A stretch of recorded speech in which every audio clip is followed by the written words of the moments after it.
Bueno, muchísimas gracias, Hernán. Muy buenas noches ya a la audiencia. Un placer. Tenemos una entrevista hoy increíble. Lo tenemos a Augusto Zampini, que le damos la bienvenida. ¿Cómo estás, Augusto? Muy bien, muchas gracias, Juan. Un placer. Bueno, un placer para nosotros. Les cuento un poco a la audiencia. Augusto Zampini, es sacerdote, obviamente de la Iglesia Católica, argentino, es teólogo moral, está especializado, ahora nos va a contar un poco, pero especializado en temas económicos y sobre todo vinculados a sustentabilidad ambiental. Pero bueno, tiene una formación extraordinaria, de base es abogado por la Universidad Católica Argentina y luego realizó estudios en teología en universidades británicas. La verdad que te felicito por tus antecedentes, tu formación, Augusto, tanto en la Universidad Bath, si no me equivoco, luego hizo un doctorado, luego un postdoctorado también en Cambridge.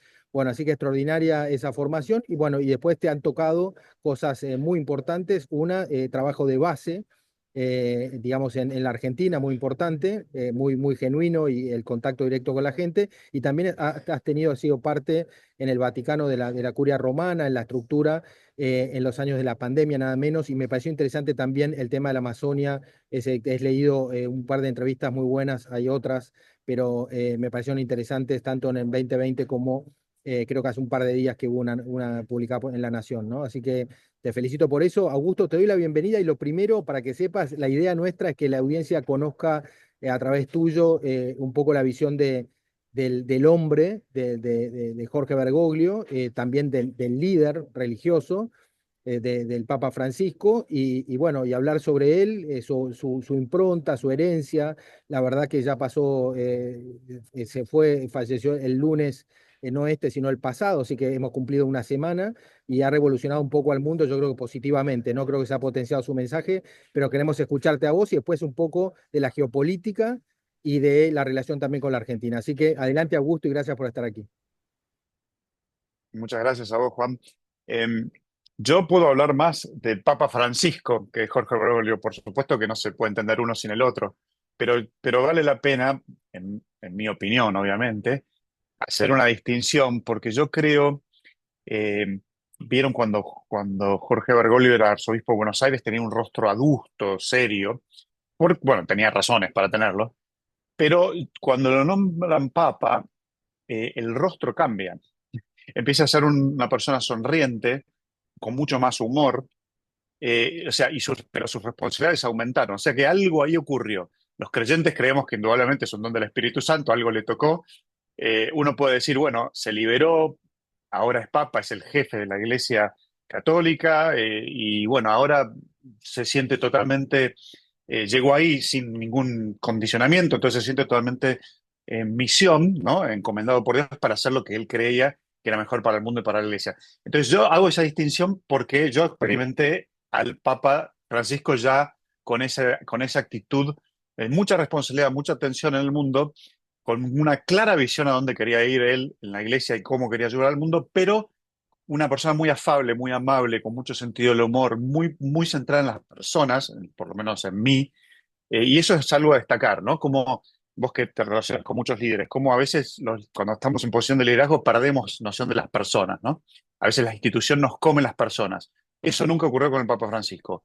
Él, la persona, siempre estaba por delante de la institución y eso es algo a destacar, sobre todo en la Iglesia Católica. Bueno, una maravilla. Y en relación, te agrego algo adicional, en relación a la institución, a la iglesia que es única, ¿no? Es la única institución obviamente con más de 2000 años de existencia y además que quiero escucharte a vos, ¿no? Lo que significa esa riqueza que tiene la iglesia, que es única, vuelvo a decir, no hay otra institución en el mundo similar, ¿no? ¿Qué pasa con el Papa Francisco del 2013 a la fecha, ¿no? ¿Qué ha pasado? Me interesa también lo institucional en base a ese perfil que contaste. Mira, yo estuve pensando, porque en tan poco tiempo es tan difícil un legado tan rico de este Papa, pero a este Papa le gustaban mucho las palabras. Eso también algo que pocos de medios están diciendo. A él le gustaba mucho la literatura y jugar. Y así como cuando reunió a los movimientos sociales, estableció esta triple T, ¿no? Techa, tierra y trabajo, como para sintetizar lo que quería. Yo pensé, bueno, para sintetizar el legado a tus oyentes, pensé en una triple P con doble cada uno. Este papa, si querés definirlo por cómo manejó la iglesia y su aporte, claramente la primera P es de los pobres, hizo una opción por los pobres, siguiendo a Francisco de Asís, del cual toma el nombre del papa, ¿no? Pero para que se entienda a los pobres, porque en Argentina se puede entender mal esto, ¿no? Estaba con el tema de pobrismo, como que...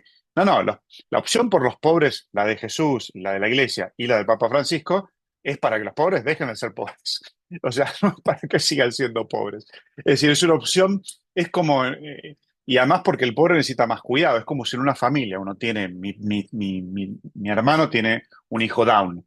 Bueno, dentro del hijo down hay más atención a ese chico que a los otros. Eso no significa que no se quiere a los demás, ¿no? O sea, los pobres requieren más atención para que puedan justamente florecer. Y entonces aquí la P complementaria de esa P de pobres, de solución por los pobres, es la participación, que se puede entender en el mundo político. Acá la opción por los pobres es para que los pobres participen, sobre todo en un sistema sociopolítico del cual se sienten excluidos, porque no tienen voz, no tienen voto, no tienen... Cuando hablo de pobres, hablo de pobres es el que no puede. No sé, el primer analogado, claro, es el que no tiene plata. Pero también están los enfermos, los migrantes, los países pobres, los grupos pobres, o sea, los marginados, excluidos o como quieras llamarlo. Pero esta opción es para que puedan participar. Y porque creemos que ellos tienen mucho para aportar. No solo los pobres no son un objeto para el cual tener lástima, ay, pobrecito, tengo que ayudarlo, sino que son sujetos que pueden participar para enriquecer el rumbo de donde va la iglesia y donde va el mundo. Eso es una clara opción que tomó el Papa desde el inicio, con la elección del nombre, con su estilo de vida, que eligió vivir en un cuarto como el que vivía yo, en el Vaticano, y no en el Palacio Apostólico, con un auto que se manejaba en un Ford Focus. Imagínate, todos los cardenales vivían en autos de lujo, se vestía simplemente. O sea, los gestos, las palabras y las decisiones políticas, una clara opción por el pobre. Una segunda P es también que lamentablemente la escuché poco, Juan, en Argentina. Me gustaría que vos y tu audiencia la escuchen, que es la segunda P es el planeta, ¿no? Este es el Papa que optó por el planeta, pero para que se entienda, él llamaba el planeta la casa común, en una encíclica muy importante que es un antes y después en la Iglesia Católica. Fíjate, todos los medios del mundo, el primer documento que cita cuando habla de Francisco es Laudato Si sobre el cuidado de la casa común de 2015. Salvo en Argentina, no sé qué pasa. Entonces, es una opción por el planeta, pero de nuevo, ¿cómo se explica esta P? Te explica por el propósito que tenemos los seres humanos en el mundo. ¿Cuál es nuestro propósito? O sea, cuando hablamos del planeta o la casa común, no hablamos solo de cuidar lo verde, no es una agenda verde, no es cuidar la naturaleza, porque somos parte de la naturaleza. Francisco lo que propone es una cosmovisión.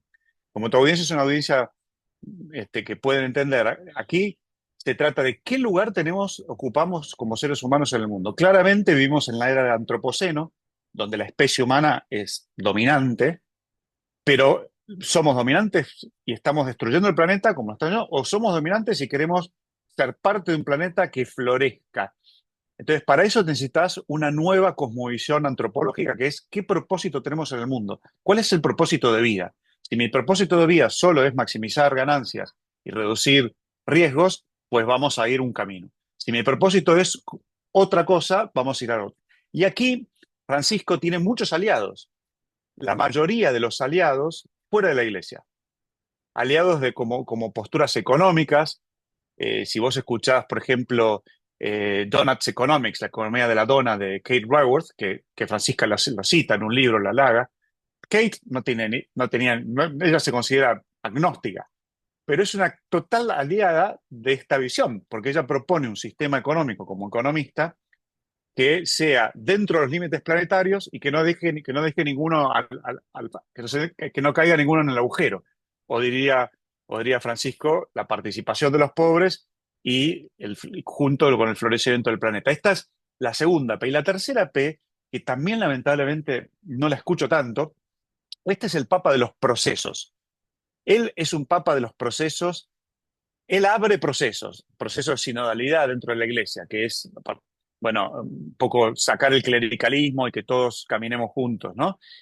Procesos de de transparencia dentro del Vaticano. Cambió, por ejemplo, todas las finanzas del Vaticano, esto también nadie habla, me llama la atención. El IOR, que es el Banco del Vaticano, ahora es como cualquier banco europeo. Eso le costó muchísimos años a Francisco, pero hoy es así, entonces no se puede ya hacer problemas de lavado de dinero dentro del banco. Es un papa que inició procesos dentro de la iglesia y ayudó a procesos fuera de la iglesia, como ayudó a conectar los movimientos sociales, ayuda a procesos de jóvenes, ayuda a procesos de cambios estructurales. Entonces es un papa de procesos. Pero para de nuevo, la P complementaria de los procesos es en realidad procesos para qué. Y yo creo que ahí la aspiración es para llegar a una paz social, que es la última encíclica social de Fratelli Tutti. Una paz o una armonía social que nunca la vamos a tener de modo perfecto, obvio, pero es una paz que se va a tener si hay justicia. Es una paz que se va a tener si hay diálogo. Es una paz que se va a tener, ¿no? Si avanzamos como humanidad hacia lo mejor que tiene la humanidad, lo que llaman en latín benevolencia o agazosune en griego. Eso, lo mejor que tiene. Nosotros somos seres que podemos hacer el bien, no somos hobbesianos, que cada uno quiere su tajada a toda costa. Entonces, eso es lo que propone el Papa. Y esto también tiene que ver con Francisco de Asís, que no solo era el santo de los pobres, no solo era el santo que alababa la creación, en este caso el planeta, sino también Francisco de Asís era un santo que él se sentía llamado a reformar la iglesia, ¿no? Pero reformar la iglesia de otro modo, con procesos. Y esto es lo que está haciendo ese triple legado, esa triple P, para resumirlo, es un invento mío, ¿no? Pero para resumirlo, creo que le puede ayudar mucho a la gente, Juan, a entender tres pilares claves de lo que fue el papado de Papa Francisco. Y además, como ven con la última P de procesos, quedó abierto. Entonces queda en nosotros seguir el legado o no. Y esto a mí me gusta, yo le creo a un papa que hace así. No es que un papa dice, yo tengo toda la verdad, es un papa que dice, bueno, yo inicio el proceso, ahora ustedes también tienen que seguirlo. Y ahí entramos, ¿no?, todos nosotros y entra todo el problema que hay ahora con el cónclave, que todo el mundo habla de nombres, pero acá hoy en día no es tanto el proceso de nombres, es quién puede seguir estos procesos dentro de un contexto geopolítico que es muy distinto a 2013 cuando asumió Papa Francisco. Diríamos, es un poco más complicado o peor, para decirlo en algunas circunstancias. Excelente, Augusto, me encantó. Yo creo que el tema de la cosmovisión es algo que hay que ponerlo nuevamente en el centro de nuestras reflexiones, así que es muy valioso. Te pregunto también, siguiendo, me encantó la fórmula, ¿no? Tenés que seguir trabajando en eso porque es muy clara y además muy, en forma sintética lo explicás muy bien, muy interesante. Mira, te quiero preguntar, primero por el mundo que viene, ¿no? Y el mundo ya que estamos viviendo, que obviamente pone en crisis al hombre, al ser humano, y pone en crisis a las instituciones, ni hablar, y quiero que me cuentes un poco de la iglesia. Y hay algunos factores que son, por ejemplo, uno, el tema famoso de Huntington de choque de civilizaciones, ¿no? La cuestión interreligiosa, el diálogo interreligioso, y en general el rol, ¿no?, de la iglesia en llevar ese mensaje de amor, de paz. Entonces, un poco eso está muy complejo. Obviamente la cuestión de las nuevas tecnologías parece trillado, pero bueno, lamentablemente tenemos que hablar de inteligencia artificial y mucho más, ¿no? No es solamente eso, porque hay clonación, hasta humanos podríamos clonar, ¿no? Hoy día está muy desarrollada la innovación científica y tecnológica. Entonces, te pregunto un poco por eso y después sí quiero que nos queden unos minutos para hablar de la Argentina y del Papa Francisco. Eh, uf, que necesitaríamos todo un programa para estas dos cosas, pero tiro algunos pequeños datos de nuevo. El tema del diálogo interreligioso, la religión, hay que ser honesto, la religión y las religiones pueden ser un factor de gran avance de humanidad, de gran bondad, y eso no es porque yo sea sacerdote religioso, sino uno hay que ver la historia de la humanidad para darse cuenta de eso, sobre todo el cristianismo, por lo menos de lo que yo puedo hablar, pero también puede ser un factor de división. Hoy en día las últimas guerras, las excusas son las religiosas, o de fundamentalismos, o de cosas que hacen mucho daño. También hay que decirlo eso. Entonces, el Papa, con mucho criterio, él le puso fichas al diálogo ecuménico, que es el diálogo entre cristianos, y al diálogo interreligioso.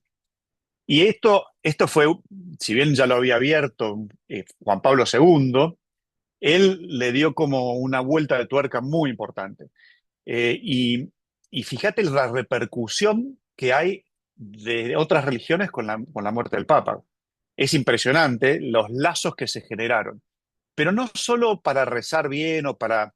Acá se trata de lazos de fraternidad, como los llamaba él, pero también de lazos de empujar eh, agendas conjuntas. Por ejemplo, el cuidado de la gente, sobre todo los más vulnerables, y el cuidado de la casa común. Él logró unir un montón de religiones con eso, o factores religiosos, que antes no se unían por la coma de un credo.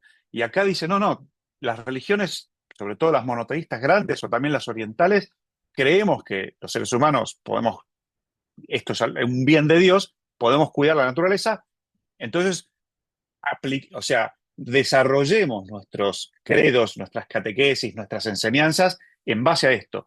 Y el Papa le dio mucho aire a este clase de diálogo, incluso con gestos como visitar Irak. Primer Papa en visitar un país musulmán, con una repercusión enorme en los países árabes que nunca pensamos que era posible. Entonces ahí tenés una beta que habrá que ver si la podemos seguir, porque es verdad que él tenía mucho carisma para dialogar con otros líderes. Ojalá que la podamos seguir. Y después, con respecto a las tecnologías, también ahí en el Vaticano teníamos un diálogo muy profundo con todos los desarrolladores de inteligencia artificial, a puertas cerradas, por supuesto, donde ellos nos planteaban problemas antropológicos, porque ellos tienen mucha noción de tecnología, pero se dan cuenta que esto está cambiando cómo es la concepción del ser humano, nuestras relaciones, cómo decidimos. Entonces venían a plantear cuestiones éticas, no para que nosotros le digamos qué tienen que hacer, sino para tener un feedback de lo que es una cosmovisión ética cristiana. Y ahí tengo que decir, Juan, que la realidad supera la ficción. Es mucho más avanzado de lo que la gente se cree o lo que yo creía en la inteligencia artificial. Todo tiene inteligencia artificial, todos los manejamos y no es solo el chat GPT para... Es como...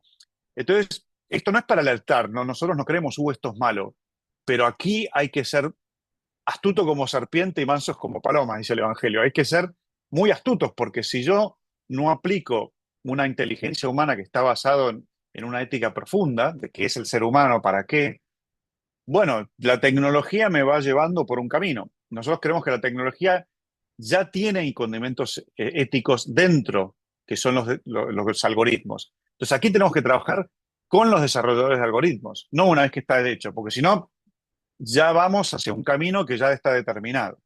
Y aquí la iglesia dialoga, no depende de nosotros, pero aquí también lo que pueden ser los cristianos o las otras personas de buena voluntad tenemos que ser más astutos en cómo afrontamos esta nueva revolución tecnológica que ya está, pero que no significa que nos tiene que determinar en nuestro futuro. Significa que cómo puede ayudar a desarrollar lo mejor de nuestra humanidad y no lo peor. Esa es una pregunta abierta. Francisco empezó, pero acaba de depender de otros. Y la última pregunta que me hacías, que se nos está acabando el tiempo, de Argentina. En Argentina, se lo dije el otro día a un colega tuyo, ya ocurrió un primer milagro. En Argentina el Papa había caído en la grieta. Estaban los que lo amaban y estaban los que lo odiaban o no, ¿no? Bueno, el pobre Papa no pudo venir a Argentina por eso, porque él, no, él me decía, yo, ¿qué voy a hacer? ¿Voy a ir a causar división? Mi obligación como Papa es causar comunión, promover la comunión. Entonces, pero aquí, después de su muerte, ya ocurrió el primer milagro. El Parlamento, que no se pone de acuerdo ni en la agenda del día, un día se reunieron, no se pelearon, no vamos a gritar, hicieron un homenaje a Francisco. Para mí es un signo importantísimo, porque bueno, más vale tarde que nunca, pero, no, pero yo creo que con el tiempo los argentinos vamos a ir aprendiendo lo que es el legado. Y aquí como ya no pueden hacer más gestos, los gestos no pueden ser más manipulados, aquí el legado principal es leer sus documentos, los documentos principales. Y los documentos principales son una joya. El documento de Evangelii Gaudium, que es a donde va la iglesia. Laudato Si, y los dos documentos sociales, Laudato Si sobre el cuidado de la casa común y Fratelli Tutti sobre la amistad social, son, eso, sobre todo Laudato Si, va a ser recordado, es un antes y un después. Entonces yo creo que, y muchísimos otros documentos que dependen de esos tres, digamos. Yo creo que leyendo los documentos de Francisco, los argentinos vamos a poder aprovechar mucho y ojalá que podamos tener caminos de más de una cultura del cuidado, de la escucha, del diálogo que nos falta, la verdad que nos falta bastante, aprovechando este Papa argentino, que creo que nunca vamos a tener un Papa argentino, y para bien del desarrollo de nuestro país. Bueno, muchísimas gracias, Augusto. Obviamente te voy a volver a invitar. Creo que ha sido, desde mi punto de vista, muy asertivo y además muy claro, muy didáctico. Y creo que sí, que Papa Francisco fue excepcional, un Papa argentino increíble. Así que me gustaría, creo que hay muchísimo, es riquísimo escucharte, porque la verdad que es muy interesante desde todo punto de vista. Te vamos a volver a invitar y desde ya felicitaciones por tu obra también. Y creo que la Argentina necesita de todos y ni hablar también de la iglesia, ¿no? Y de los cristianos, un país con tanta tradición. Creo que también está esa cosa en la Argentina de los, sobre todo los líderes políticos, de cerrarse, ¿no? Y no escuchar, que otro día hablamos de la escucha, que lo tenés tan bien desarrollado. Muchísimas gracias, Augusto. Gracias a vos, Juan, y un gran abrazo. Abrazo enorme. Gracias. Chao, chao.